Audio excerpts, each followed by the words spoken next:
한 제자가 스님께 물었습니다. 스님, 지금 이 나라가 어지럽고 사람들의 마음도 흩어져 있습니다.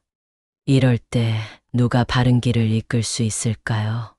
스님은 눈을 감고 조용히 입을 열었습니다. 겉으론 미소를 짓고 있지만 속에는 무거운 업이 깊이 깔려 있구나. 그 업은 오래전부터 이어져 왔고 이제는 그 결과를 피하기 어려울 때가 되었네. 스님은 조용히 한 인물의 이름을 언급했습니다. 그 전에 잠깐 1초면 되는 좋아요 버튼을 눌러주시면 더 나은 영상 제작에 큰 힘이 됩니다. 이재명. 그 이름을 들었을 때 스님의 표정은 단호해졌습니다. 그는 말이 빠르고 두뇌 회전이 뛰어난 인물이나 겉으로 보이는 강함 속에는 감추어진 두려움이 자리하고 있다. 그 두려움은 결국 자기 자신을 향하게 되어 있다. 말로 올라선 자는 말로 인해 무너지게 된다. 그의 기운은 말의 힘으로 올라서나 말의 칼날로 자신을 베게 될 것이다. 스님은 말했습니다. 이 사람은 의지를 강하게 드러내며 앞서가려 하지만 그 중심에는 증명에 대한 집착이 있다. 그 집착은 결국 주변을 밀어내고 외로이 남게 만든다. 혼자 높이 오르지만 함께 오르지 못하는 길이다. 그는 남을 위해 자신을 낮추기보다 자신을 위해 남을 희생시키는 기운이 강하구나. 이러한 운을 가진 자는 지도자의 자리에 오래 머무를 수 없다. 스님은 정치와는 거리를 두고 사셨지만 나라가 흔들릴 때면 침묵을 깨고 진실의 기운을 전하곤 하셨다. 2022년 대선에 대해 스님은 간단히 언급했습니다. 그 해에 이 사람의 기운은 잠시 강하게 일었지만 이미 다른 기운에 눌려 꺾인 바 있다. 그것은 개인의 문제가 아닌 시대의 흐름이 작용한 결과이다.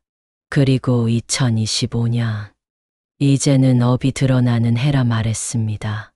그의 사주에는 법적 다툼과 유죄의 그림자가 드리워져 있고 그것은 결국 인과의 작용으로 현실화될 것이다. 그가 권력을 향해 나아가면 그 길은 국민이 함께 짊어져야 할 고통의 길이 된다.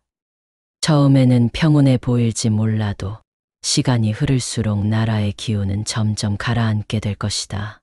산속 깊은 자리, 지도를 펼쳐도 나오지 않는 고요한 암자에서 오직 한 명의 스님만이 세상과 단절된 채 살아가고 있었습니다. 그의 이름은 묘자. 말을 아끼고 움직임조차 적은 이 인물은 불교계 고위 인사들 사이에서만 조용히 회자되는 존재였죠. 세상과의 마지막 인연처럼 묘자는 생애 끝자락 58일 동안 오직 한 사람 제자에게만 마음을 열고 매일 한 장씩 글을 남겼습니다. 지우지도 고치지도 않은 채 묵묵히 써내려간 58장의 문서. 그 기록은 시간이 지나 세상에 처음으로 공개됩니다. 그는 그 문서에서 단 하나의 해를 말합니다. 2025년. 묘자는 그 해를 시대의 방향이 꺾이는 해라고 말했습니다. 누구도 준비하지 못했고 누구도 예측할 수 없던 순간들이 그 해의 중반 이후 몰려온다고 했죠. 묘자는 3가지 예고를 남겼습니다. 한국에서 새로운 인물이 떠오르고 일본은 거대한 물의 경고를 받으며 동아시아의 질서는 조용히 균형을 잃기 시작한다는 것. 그는 시대를 뒤흔들 이름 없는 자의 등장을 5번째 달이 오기 전이라 기록합니다. 묘자는 그 인물을 백의의 조정자라고 표현했습니다. 이름도 없고 권력도 없는 사람. 하지만 사람들은 자연스럽게 그의 등 뒤를 따르게 된다고 했습니다. 그는 무언가를 주장하지 않으며 말보다 손이 먼저 움직이고 회의보다 현장을 먼저 찾는 사람. 그의 옷은 정치인의 정장이 아닌 사람들 사이 흔히 볼 수 있는 평범한 옷. 그는 마이크보다 도면을 더 많이 보고 사무실보다 거리에서 더 자주 발견되는 인물. 그는 어떤 정당에도 속하지 않고 어떤 조직도 등에 업지 않았지만 모두가 그를 중심으로 모인다고 했습니다. 묘자는 그가 2025년 봄 5번째 달이 오기 전 사건처럼 조용히 등장한다고 남겼습니다. 그의 등장은 준비된 연출이 아니라 마치 원래 그 자리에 있어야 할 듯한 자연스러움. 그는 남과 부, 위와 아래, 강자와 약자를 이어서 흐름을 만드는 자라고 기록했습니다. 지도자가 되겠다고 외치지 않지만 모두가 그를 지도자로 여기게 되는 순간 그는 목소리를 높이지 않지만 그의 행동 하나가 사람들의 마음을 바꾸는 순간 그는 조정자였습니다. 이질적인 흐름을 맞물리게 하고 끊긴 기억을 다시 잇는 사람. 통일이라는 단어를 말하지 않아도 모두가 그를 통해 하나됨을 느낄 수 있는 존재. 묘자는 분명히 말합니다. 그는 시대가 선택한 자가 아니라 사람이 만든 시대의 응답이라고. 묘자는 2025년을 한반도 연결의 해라 말했습니다. 하지만 통일이라는 거창한 구호보다 더 깊은 연결이 시작되는 해라고 했습니다. 그 연결은 말이나 문서로 오는 것이 아니라 사람과 사람, 기술과 기술, 기억과 의지로 이어진다고 했습니다. 남과 북은 철도보다 먼저 신뢰를 놓고 회담보다 먼저 마음을 건넨다고 했습니다. 묘자는 2025년 7월부터 기류가 바뀐다고 했습니다. 기차는 아직 달리지 않지만 선로는 그려지고 사람들은 그 위를 걷기 시작한다. 9월엔 묻혀있던 말이 꺼내지고 10월엔 닫혔던 문이 다시는 닫히지 않으며 11월엔 바람은 차지만 사람들의 마음은 따뜻해진다고 했습니다. 그는 지도자라는 사람을 이 흐름의 시작점이라 말하지 않았습니다. 그저 촉진하는 사람, 이음의 시작을 열어주는 이라 표현했습니다. 남과 북 모두 정상회담보다 일상의 연결이 먼저이며 정부의 협상보다 민심의 감동이 먼저 움직인다고 남겼습니다.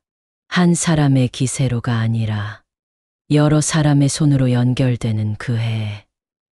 2025년은 문이 열리는 해이며 그 문은 철문이 아닌 마음의 문이라 했습니다. 묘자는 마지막에 이렇게 남깁니다.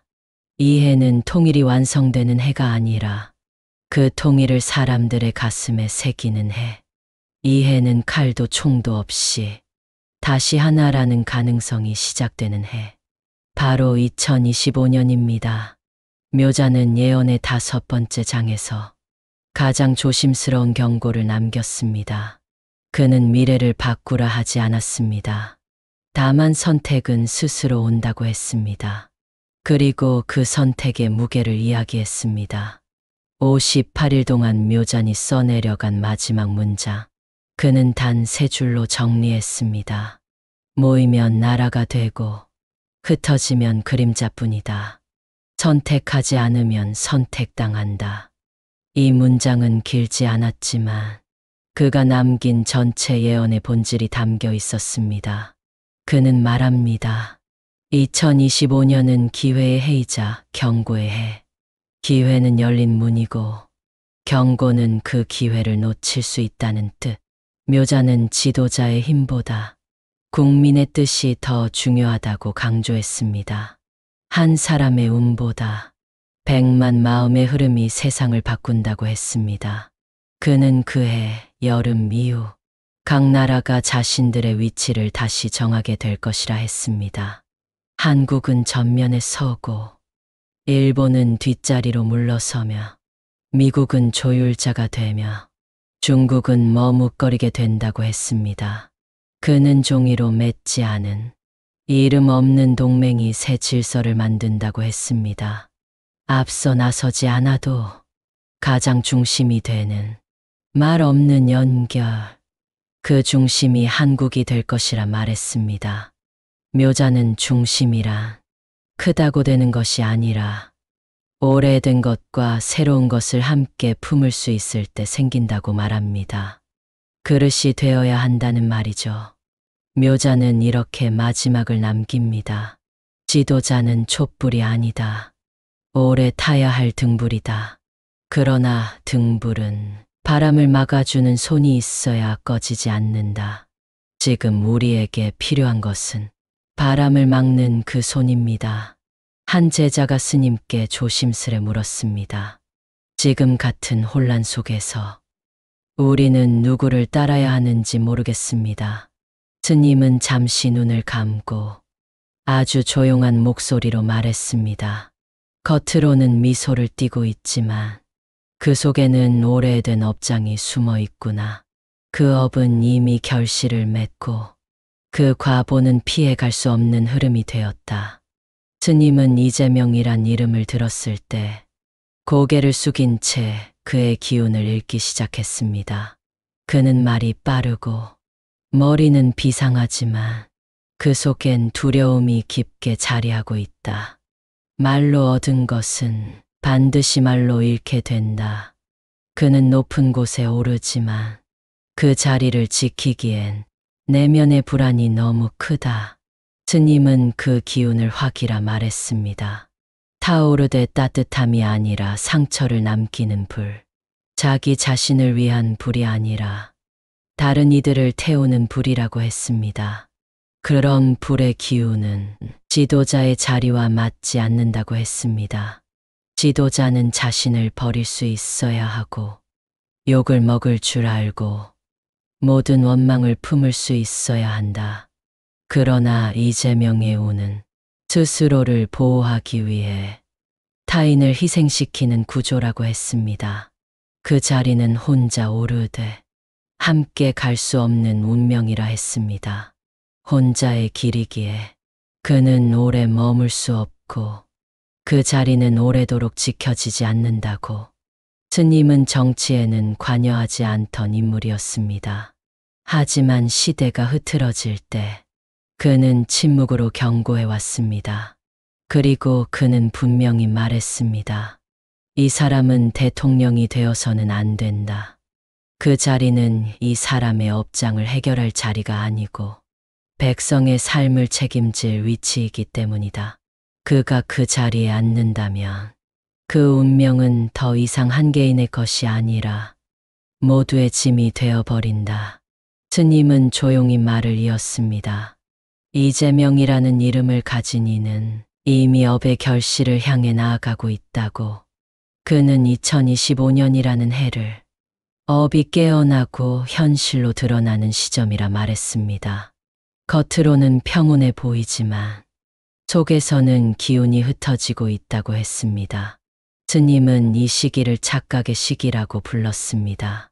겉은 정리되어 있는 듯하지만 그 내면에서는 이미 무너지는 소리가 들린다고 했습니다. 지지자들의 마음도 하나로 모이지 않고 생각도 방향을 잃고 흔들리고 있습니다. 사람들은 안심하지만 그 평온은 일시적인 허상에 불과하다고. 그는 스스로 잘 가고 있다고 믿지만 그 기운은 이미 아래서부터 꺼지고 있습니다. 사람도 조직도 서서히 등을 돌리고 마음은 이미 다른 곳을 바라보기 시작합니다. 스님은 2025년 중반이 지나면 과거의 말과 행동이 다시 수면 위로 떠오른다고 했습니다. 묻혔던 일들이 마치 누군가의 손에 의해 다시 펼쳐지듯 다시 사람들의 입에 오르내릴 것이라 했습니다. 그것은 누구도 막을 수 없는 업의 흐름이며 법의 기운이 움직이기 시작하는 순간이라 했습니다. 간제의 인연은 결코 끊기지 않으며 그가 스스로 정리하지 않았기에 이제는 법이 그 인연을 정리할 것이라 했습니다. 스님은 이 시기를 숨이 점점 가빠지는 시기라고 표현했습니다. 기운은 줄고 말은 점점 무거워지며 지지하던 이들조차 말을 아끼기 시작합니다. 바람이 불지 않아도 촛불이 흔들리고 그 불꽃은 언제 꺼져도 이상하지 않은 상태가 됩니다. 그가 서 있던 자리는 점점 버티기 어려운 지점으로 바뀌며 사람들의 신뢰는 조용히 떠나갑니다. 겉은 변함없어 보이지만 그 기운은 이미 비어 있다고 스님은 말했습니다. 이제 그는 더 이상 선택을 미룰 수 없고 그 기운의 흐름은 혼자서는 감당하기 어려운 무게로 돌아오게 됩니다. 스님은 2025년 하반기를 기운의 중심이 무너지는 시기로 표현했습니다. 말이 점점 줄고 사람들의 얼굴에서 웃음이 사라지며 믿음의 자리는 조용히 비어가게 된다고 했습니다. 사람들은 말하지 않지만 속으로는 마음을 접기 시작하며 이재명의 주변은 서서히 고요해진다고 했습니다. 그는 지도자이기보다 스스로를 지키는 자의 모습으로 바뀌며 그 자리에서 오는 무게를 혼자 감당하게 될 것이라 했습니다. 스님은 이 시기를 바람 없는 날에도 흔들리는 촛불처럼 불안정한 상태라고 묘사했습니다. 지지자들은 더 이상 목소리를 내지 않고 언론도 관심을 거두고 모든 시선이 서서히 흩어지기 시작합니다. 사람들의 마음은 더 이상 말에 움직이지 않으며 그의 손길도 이제는 닿지 않는다고 했습니다. 그리고 이때부터는 법의 흐름이 기운을 이끈다고 말했습니다. 과거의 일들, 그가 했던 말, 그가 지나온 인연들이 다시금 법의 형상으로 나타나게 된다고 했습니다. 이 시점은 더 이상 정치가 아닌 업의 시기이며 결과는 정해진 길을 따라 움직이게 될 것입니다. 스님은 이 시기를 하늘이 손을 거두는 시점이라 표현했습니다. 보호가 사라지고 흐름은 더 이상 막을 수 없으며 스스로 감당할 수 없는 무게로 돌아오게 된다고 했습니다. 법적 판단이 현실로 이어지고 그가 쥐고 있던 자리는 더 이상 그를 지켜주지 않는다고 했습니다. 말도 통하지 않고 정치도 움직이지 않으며 운은 완전히 끊기게 된다고 했습니다. 스님은 이 모든 흐름을 사람들이 만들었다고 말했습니다. 선택의 결과가 곧 그 사람에게 돌아오는 것처럼 나라 전체에도 그 무게가 따라온다고 했습니다. 중생이 선택한 업은 중생 스스로 감당하게 된다고 그리고 다시 한번 강조했습니다. 이 사람은 대통령이 되어서는 안 된다.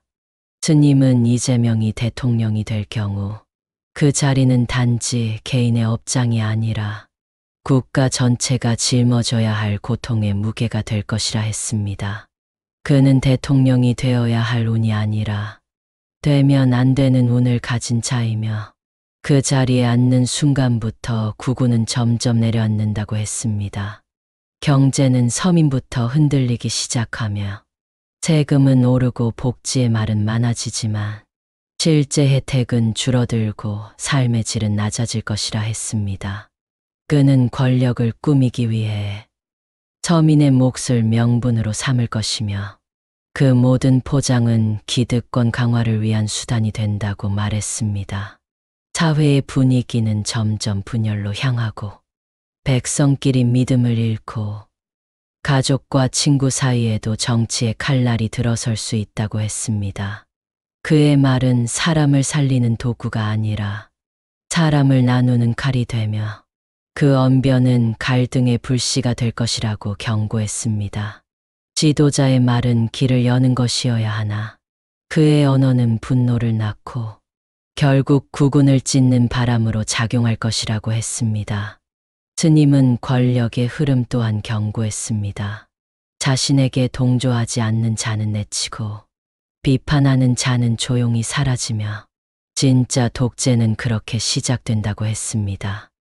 천천히, 조용히, 그러나 돌이킬 수 없이 중생은 나중에야 깨닫게 될 것이라고 했습니다. 이미 모든 게 틀이 짜였고 빠져나올 수 없는 구조가 되어 있다는 사실을요. 그는 살아남기 위해 정치를 하고 스스로를 지키기 위해 중생을 밀어내는 정치로 흐를 것이라 했습니다. 스님은 이것을 정치가 아닌 업의 확장이라 표현했습니다. 그 확장의 끝엔 구근이 흔들리고 자연도 조용히 반응하기 시작한다고 했습니다.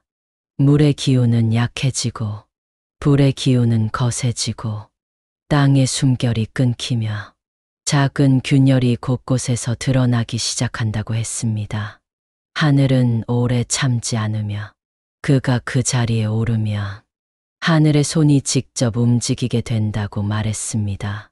그것은 징벌이 아니라 질서의 회복이며 이 나라를 위한 마지막 균형이라 했습니다. 스님은 고개를 들고 조용히 말했습니다. 그 사람은 대통령이 되어서는 안 됩니다. 제자가 조심스럽게 물었습니다. 그렇다면 우리는 어떤 선택을 해야 합니까? 어떤 사람이 지도자가 되어야 합니까? 스님은 눈을 감고 잠시 침묵하다 말했습니다. 지도자는 높은 자리에 오를수록 욕심을 줄이고 자기를 다스릴 수 있어야 하며 백성의 삶을 자신의 삶처럼 느껴야 합니다. 지도자를 뽑는 것은 정치가 아니라 자신이 받을 업을 선택하는 것이고 한 사람의 선택이 모든 중생에게 돌아오는 인과가 된다고 했습니다. 지금의 선거는 기회이자 경고이며 눈을 감고 선택하면 업이 깊어지고 눈을 뜨고 선택하면 새로운 인연이 열린다고 했습니다. 중생이 깨어난다면 하늘은 분명히 다른 길을 열어줄 것이라고 했습니다. 스님은 또 다른 사람의 기운을 언급했습니다. 이름은 말하지 않았지만 그 사람은 말이 적고 욕심이 없으며 자리를 탐내지 않는 인물이라고 했습니다. 허나 그 사람에게는 서민을 살리는 기운이 깃들어 있으며 때가 되면 자연스럽게 드러나 사람들의 마음에 감흥하게 된다고 했습니다. 그 인물은 자신을 내세우지 않고 다만 조용히 움직이며 행동으로 사람을 감동시키는 자라고 했습니다. 스님은 말했습니다. 그를 알아보는 것은 중생의 몫이며 하늘은 뜻을 세우되 실천은 사람의 선택에 달렸다고 했습니다. 이번의 선택은 한 사람을 위한 선택이 아니며 모든 세대와 미래 세대를 위한 선택이 되어야 한다고 했습니다. 국가의 운명은 사람의 기운에 따라 흘러가며 그 기운을 결정하는 것은 곧 지금 이 순간의 마음이라 했습니다. 중생이여, 눈을 감지 말고 가슴으로 보십시오. 이제는 분열의 시간이 아니라 함께 가야 할 시간이며 그 길의 방향은 선택이라는 이름으로 우리 손에 달려 있습니다. 스님은 마지막으로 이렇게 말했습니다. 지금의 혼란은 우리 모두의 업이지만 다음 시대는 우리가 어떤 마음으로 선택하느냐에 달려 있습니다. 혹시 여러분의 마음 속에도 작지만 단단한 변화의 씨앗이 심어졌다면 그것이 이 영상을 만든 이유입니다. 이야기가 더 많은 이에게 닿을 수 있도록 좋아요와 구독 그리고 알림 설정까지 눌러주시면 큰 힘이 됩니다.